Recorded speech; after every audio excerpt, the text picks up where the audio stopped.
Tax चोरी एक संगीन कौमी मसला है। ये चोरी कौमी खजाने को कमजोर करती है और किसी भी हुकूमत की अवामी फलाही इकदामात की तरफ पेश कदमी में रोड़े अटकाती है और इसका नतीजा बेरोजगारी, गुर्बत में इजाफा और गैर मुल्की कर्जों में बेतहाशा इजाफे की शक्ल में निकलता है। याद रहे, 70 अरब रुपए सालाना की टैक्स चोरी गैर कानूनी सिगरेट सेक्टर से होती है। सवाल है कि इस संगीन कौमी जुर्म पर काबू किस तरह पाया जा सकता है।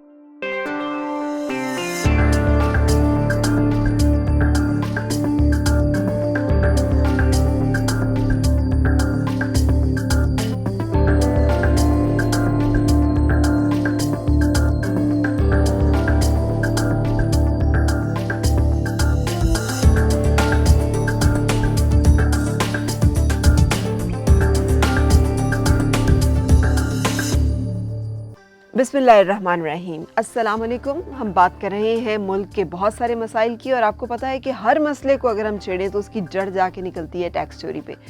टैक्स चोरी एक संगीन मसला है और सिगरेट की सनत का गैर कानूनी सेक्टर जो कि टैक्स चोरी करता है उससे मुल्क की ख़जाने को सालाना 70 अरब रुपए से ज़ायद का नुकसान होता है। तो सालाना 70 अरब रुपए से ज़ायद की टैक्स चोरी की जाती है सिगरेट की गैर कानूनी कारोबार में जो मुलव्वस कंपनियां हैं और इसी टैक्स चोरी के हवाले से हम बातचीत करेंगे। Farmer accountant general Pakistan revenues और ये accountant general Azad Jammu and Kashmir भी रह चुके हैं जनाब ताहिर महमूद साहब। शुक्रिया तशरीफ़ लाने का एंड वेलकम बेहतर पाकिस्तान में। सर, हम जानना चाहेंगे आपसे कि आप तो बहुत जिन ओहदों पर रहे हैं, आप मुल्की मामलात पे और मालियाती अमूर के हवाले से बहुत वेल इन्फॉर्म्ड हैं। आपसे हक़ाइक़ सुनना चाहेंगे कि टैक्स चोरी का मर्ज़ कितना बुरा है आपकी नज़र। बिस्मिल्लाहिर्रहमानिर्रहीम। आपने जो टैक्स रेवेन्यू की बात की है, टैक्स इवेजन की बात की है, देखिए पब्लिक फाइनेंशियल मैनेजमेंट में 3 बहुत इंपॉर्टेंट एस्पेक्ट हैं। नंबर 1, जिस तरह आपने फरमाया कि टैक्स रेवेन्यू हमारा पब्लिक एक्सपेंडिचर है और डेट मैनेजमेंट है। अनफॉर्चुनेटली ये तीनों एरियाज तवज्जो तलब हैं। ठीक है, स्पेसिफिकली मैं फोकस करूँगा क्योंकि एज अकाउंटेंट जनरल मैं एक्सपेंडिचर को ज़्यादा डील करता था और प्लस उसमें जो अकाउंटिंग होती थी उनकी फाइनेंशियल स्टेटमेंट्स जो नेशनल लेवल पे बनती थी वो मैं डील करता था। रेवेन्यू का जहाँ तक मसला रहा, मैं वे बैक 1991 मैं डायरेक्टर रेवेन्यू रिसीट ऑडिट भी रहा हूँ। तमाम टैक्स डिपार्टमेंट्स का, सेल्स टैक्स का, कस्टम्स का, चारों प्रोविंशियल गवर्नमेंट्स के प्रोविंशियल टैक्स डिपार्टमेंट्स का वो ऑडिट हमारे पास होता था। तो इसलिए ये एस्पेक्ट जो रेवेन्यू वाला है ये इशू आज का नहीं है, बहुत पुराना इशू है और ये परपेचुअली बढ़ता जा रहा है। इसमें 2-3 चीज़ें जो बहुत इंपॉर्टेंट हैं। जब तक आप ये देखें, आपने एक्सपेंडिचर भी करना है और आपने डेट पेमेंट करनी है, आपने इंटरेस्ट पेमेंट करनी है, तो कहाँ से पैसा आएगा? वो रेवेन्यू कलेक्शन होगी तो हम डेवलपमेंट एक्सपेंडिचर खर्च करेंगे, एडमिनिस्ट्रेटिव एक्सपेंडिचर खर्च करेंगे। जाहिर है अगर इस एरिया में कलेक्शन प्रॉपर नहीं होगी, आप खुद ही अंदाज़ा लगा सकती हैं कि इसका मैग्नीट्यूड जो है प्रॉब्लम वो बहुत बढ़ जाता है इसका। आपने भी खुद फरमाया है कि प्रॉब्लम बढ़ रहा है, यानी बजाय इसके कि ये कम हो ये बढ़ रहा है। लेकिन सबसे पहली बात है, आप पॉलिसी आप फॉर्मेशन की बात करें, ठीक है, तो देखो पॉलिसी फॉर्मेशन जो है वो स्पेशली देखिए ये बजट भी वहाँ पे अप्रूव होता है, पार्लियामेंट में, नेशनल असेंबली में जो अप्रूव होता है, पब्लिक रिप्रेजेंटेटिव्स हैं वही policies relating to finance bill pass होता है वहीं पे और सारे पैरामीटर्स वहीं तय होते हैं। ठीक है, इम्प्लीमेंटेशन स्टेज FPR के लेवल पे आ जाती है और चारों प्रोविंसेस जो प्रोविंशियल असेंबलीज हैं वो अकॉर्डिंगली जो भी इंस्ट्रक्शंस देती हैं उसके मुताबिक वो कलेक्शंस होती है। आप स्पेसिफिकली कोई भी सेक्टर ले लें, आप तो टोबैको की बात कर रही हैं, मैं कहता हूँ कोई सेक्टर ले लें जहाँ पे वेस्टेड इंटरेस्ट हैं वो आपको इफेक्टिव पॉलिसीज बनने ही नहीं देते। देखें ना, वो MNAs हैं, कोई सेनेटर्स हैं और अनफॉर्चुनेटली वो जो है कॉन्फ्लिक्ट ऑफ इंटरेस्ट यहाँ बहुत है। अगर कोई, मैं किसी का स्पेसिफिकली नाम नहीं लूँगा, बात यह कि वो सबको ऑब्वियस ही है। अगर हम फोकस कर लें इसके आपके टबैको रिलेटेड इंडस्ट्री की तरफ, तो यहाँ पे बिल्कुल बहुत सीरियस प्रॉब्लम है इसमें। पहली बात तो ये है कि जो पॉलिसीज़ आपकी हैं, देखें ना, टैक्स को टैक्स नेट में लाना है आपने, आपके पास कितनी जो मल्टीनेशनल कंपनीज हैं, कितनी हैं? 2 नहीं तो 3 होंगी मैक्सिमम। वो पिछली दफ़ा मैं पिछले दिनों में प्राइम मिनिस्टर साहब अपना वो उसमें बयान कर रहे थे कि जो 2 ही फर्म्स हैं, 2 ही कंपनी इंडस्ट्रीज़ हैं जो टबैको में जो वो रेवेन्यू दे रही हैं। पहली बात तो है कि local production, they are not in the tax net, number 1। दूसरा जो आपका इम्पोर्टेड है पोर्शन, ठीक है, वो लीगल इम्पोर्ट्स, स्मगल्ड आइटम्स बहुत ज़्यादा हैं, तंबाकू हो या और भी बाकी बड़ी आइटम्स हैं, ठीक है, 2 चीज़ें होंगी, ठीक है। और तीसरा जो आपका जो मामलात हैं, जितनी भी प्रोडक्शन है वो कंप्यूटराइज ही नहीं है। अगर आप उसको इस हवाले से देख लें, चलें आप ओवरऑल देख लें कि टोटल आपकी एग्रीकल्चरल प्रोडक्शन टबैको की कितनी है, ठीक है, वो इनपुट ले लें आप जी, और टोटल आपकी आउटपुट कितनी है जो नेट में है, तो जो उसका जो बैलेंस है, जो डिफरेंस है, वो समझ लें इलिसिट ट्रेड है, ठीक है। उस क्वांटम को देखें ना, उस क्वांटम को अगर आप देखें, जिस तरह आपने ये कहा कि 70 बिलियंस की टैक्स एवेजन है, मेरे ख्याल में इससे भी ज्यादा है। अच्छा, बिल्कुल बिल्कुल इससे भी ज्यादा है। मगर सर अगर हम इस पे स्पेसिफिकली बात करें, 70 अरब सालाना का नुकसान, अब ये कोई बंद दरवाजों में नहीं हो रहा, गोदाम हैं, फैक्ट्रियां हैं, रिटेलर्स हैं, डिस्ट्रीब्यूटर्स हैं, सप्लाई चेन है पूरी, ये कैसे हो गया कि ये इतना बड़ा नुकसान जो है ये हमें सालाना हो रहा है? देखें, उसकी वजह ये है कि आप इसकी प्रोडक्शन से ले लें, ठीक है, उसके बाद आपकी डिस्ट्रीब्यूशन आ जाती है, ठीक है। डिस्ट्रीब्यूशन में अगर आप देखें तो उसमें आपके होल सेलर्स आ जाते हैं, आपके रिटेलर्स भी आ जाते हैं। अच्छा, ये कैसे मुमकिन है कि अगर एक जो ब्रांड है उसकी ये प्राइस है जी, किसी की 20 रुपए है, किसी की 40 है, किसी की 70 है। अच्छा, बात ये है कि जब आप टैक्स उस पे इम्पोज कर देते हैं तो उसकी कॉस्ट जो है वो ऑलमोस्ट 70 से कम आ ही नहीं सकती, 60-70 से कम नहीं आ सकती। मार्केट में जाके आप देख लें, आपको 20 में भी मिल जाएगा, 40 में भी मिल जाएगा, इसका मतलब टैक्स एवेजन है जी। ये तो देखना, जो टैक्स कलेक्टर्स हैं ये तो उनको भी नजर आ रहा है। पहले डॉक्यूमेंटेशन तो नहीं थी, पहले टैक्स जीडीपी रेशो क्या थी, अब तो फिर बढ़ गई है, 12.1% आ गई है, 13.1% जो इन्होंने टारगेट रखा हुआ था। क्या सिर्फ एफबीआर की बिल टू डू काफी होगी? क्या रिफॉर्म्स की जरूरत नहीं है? क्या एफबीआर को इनेबल करने की जरूरत नहीं है? रिफॉर्म्स कहाँ से शुरू होंगी? एफबीआर अपने तौर पे, चेयरमैन एफबीआर तो रिफॉर्म्स नहीं कर सकता। ये रिफॉर्म्स के लिए जो पॉलिसी फॉर्मुलेशन है वो तो पार्लियामेंट ने करनी है, वो तो उनमें बड़े खराब लोग भी होंगे, लेकिन मैं आपको बताऊं बहुत अच्छे लोग भी हैं, ठीक है। अगर वो अच्छे लोग ना हो तो टारगेट देखें आप, कई कमिश्नर्स में लाहौर पाकिस्तान के आपको बता सकता हूं जिनको रेवेन्यू टारगेट दिया गया और उन्होंने पूरा किया, बिल्कुल सही, बल्कि रेवेन्यू टारगेट से भी ज्यादा किया। ये as accountant general of Pakistan ये आपकी स्टेटमेंट है कि पॉलिसी के लेवल पे बहुत इशू है, ज्यादा प्रॉब्लम वहां पे है कि आप पॉलिसी फार्मूलेशन आपकी प्रॉपर है ही नहीं, आप बनना ही नहीं दे रहे, बिल्कुल सही। आप जब अगर बना भी दें तो जब इम्प्लीमेंट होने लगता है तो आप उस पर इंटरफेयर करना शुरू कर देते हैं। इस स्टेज पे सर हम एक ब्रेक के लिए रुकेंगे और हम कंटिन्यू करेंगे अपने इस टॉपिक।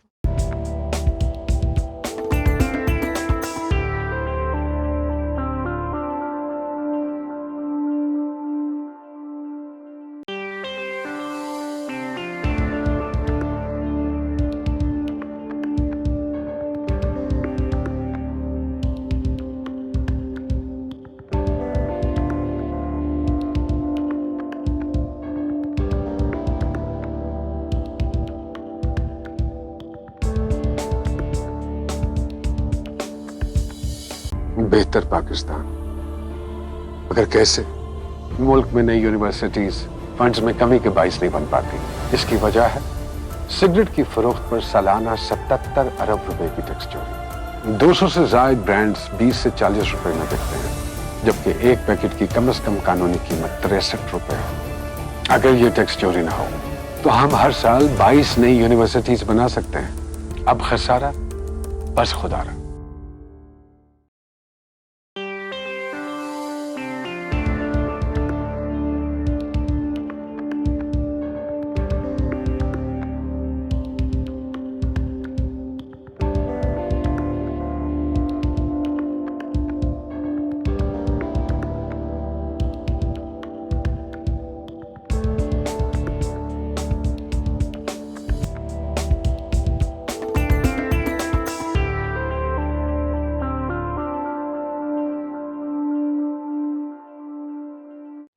Welcome back. हम आप बात कर रहे हैं बेहतर पाकिस्तान के हवाले से 70 अरब सालाना का वो नुकसान जो कि गैर कानूनी सिगरेट की कंपनियों की टैक्स चोरी की वजह से मुल्क को हो रहा है, उस हवाले से हम इस वक्त बातचीत कर रहे हैं ताहिर महमूद साहब से, जो कि अकाउंटेंट जनरल पाकिस्तान रेवेन्यूज़ रह चुके हैं और उसके साथ साथ accountant general Azad Jammu and Kashmir भी रह चुके हैं।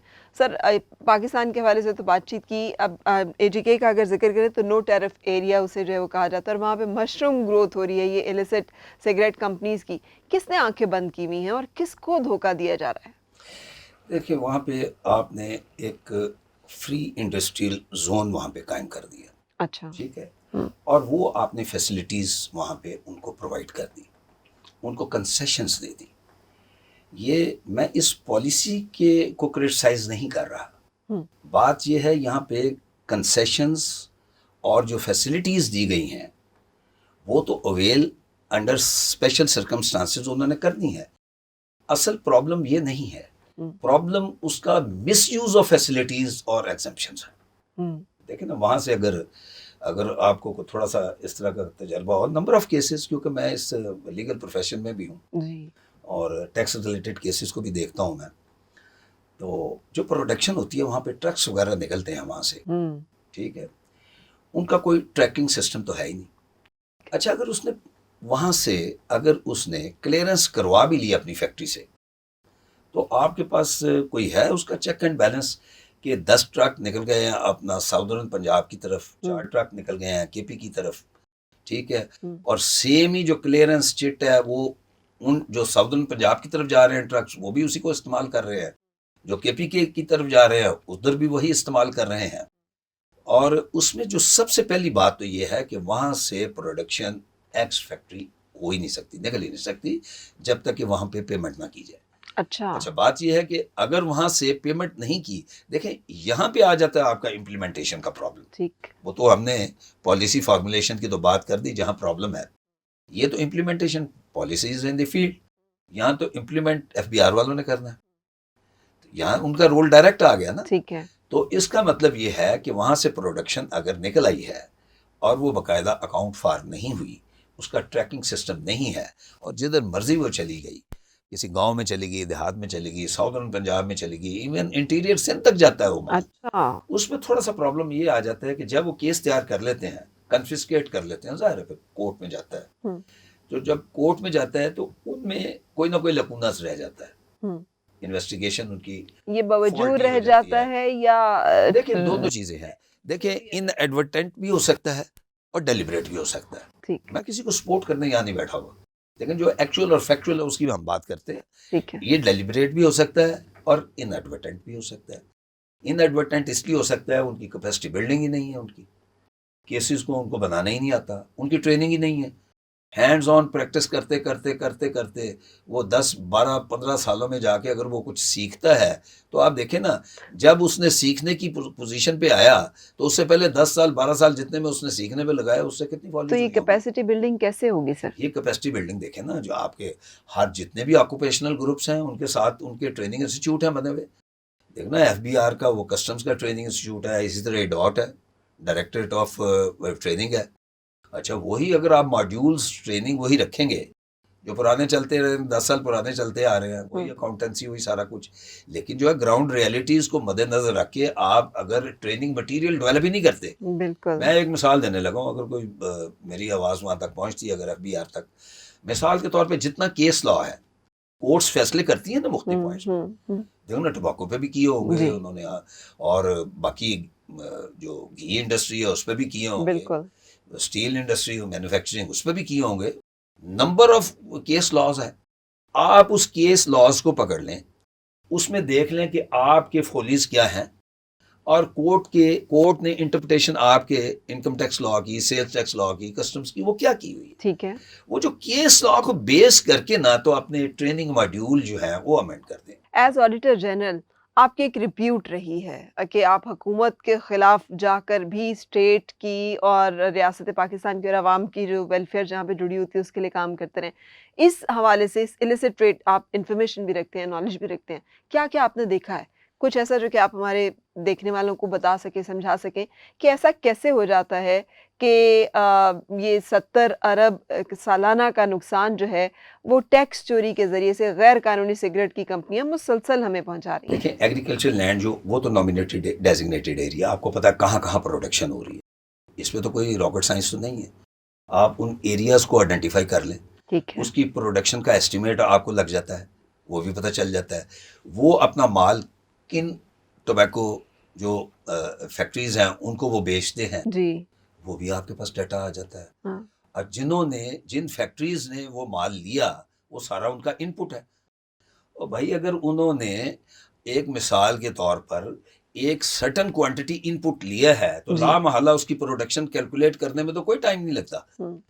तो वो प्रोडक्शन में आया कि जितना उन्होंने इनपुट और जो लिंकेज आपने बनाना है बिटवीन इनपुट एंड आउटपुट, ठीक है, उस लिंकेज के बेस पे टैक्स वो दे रहा है। वो बिल्कुल सिंपल फार्मूला है, आप उसको देख लेंगी, आपको फौरन पता चल जाएगा कि भाई ये इसका लिंकेज जो है ना, ये इसका गैप है, जो उसका गैप है वही इलिसिट।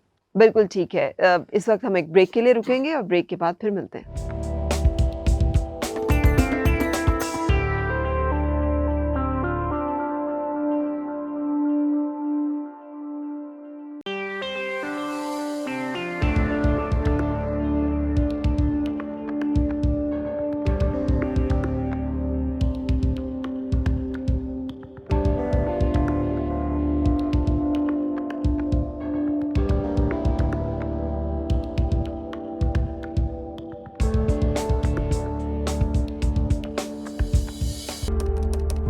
बेहतर पाकिस्तान, मगर कैसे? मुल्क में यूनिवर्सिटीज फंड्स की कमी के बायस नहीं बन पाती। इसकी एक वजह है सिगरेट की फरोख्त पर सालाना 70+ अरब की टैक्स चोरी। अब खसारा बस खुदारा।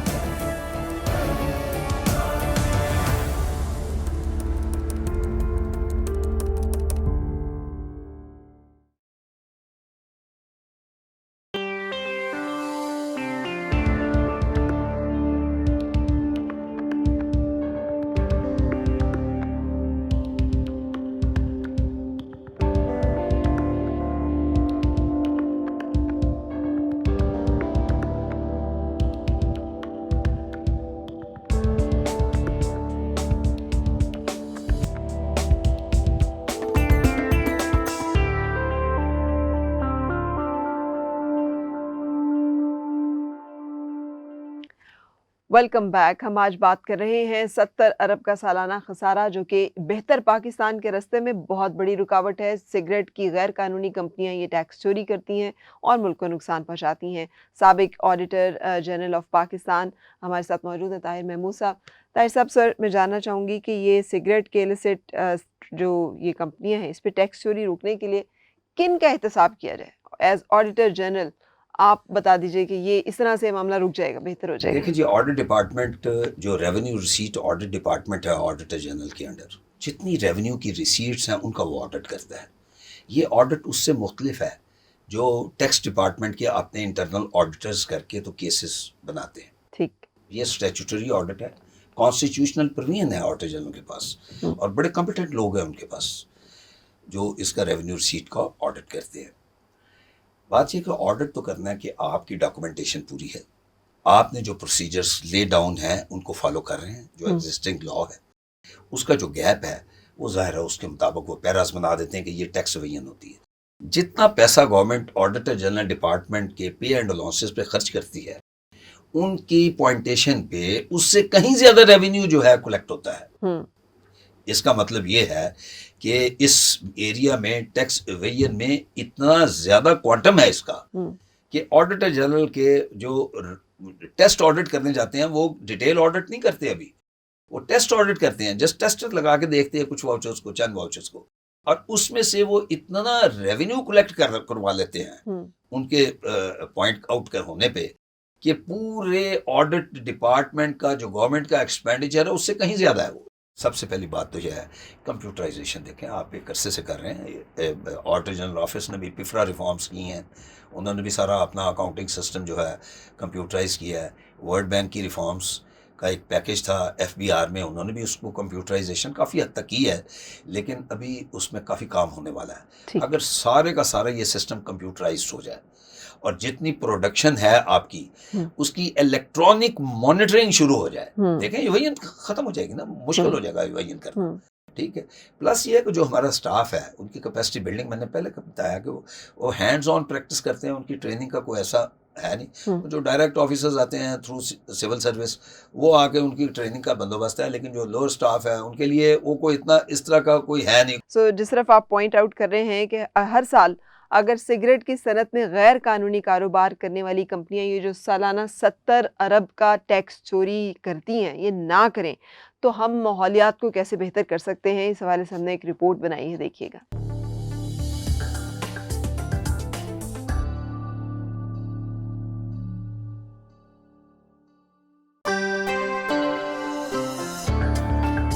ग्लोबल वार्मिंग से लड़ने के लिए ज्यादा दरख्तों की जरूरत है। मैं आपको बताऊंगी कि अगर पाकिस्तान में हर साल सिगरेट की सनत का गैर कानूनी सेक्टर 70 अरब से जायद रुपए की चोरी ना करे तो हम हर साल कितने दरख्त लगाकर क्लाइमेट चेंज एम्बेसडर बन सकते हैं। यूनेस्को की रिपोर्ट के मुताबिक पाकिस्तान ने 2017 में 1 बिलियन से ज्यादा दरख्त लगाए, जिनकी लागत 22 बिलियन रुपए थी, लेकिन ये प्रोजेक्ट 14 बिलियन रुपए में मुकम्मल हो गया। मिनिस्ट्री ऑफ क्लाइमेट चेंज के मुताबिक हुकूमत पाकिस्तान ने 2019 से 2023 तक मुल्क में दरख्त लगाने की मुहिम 10 बिलियन ट्री सुनामी का आगाज भी कर दिया है।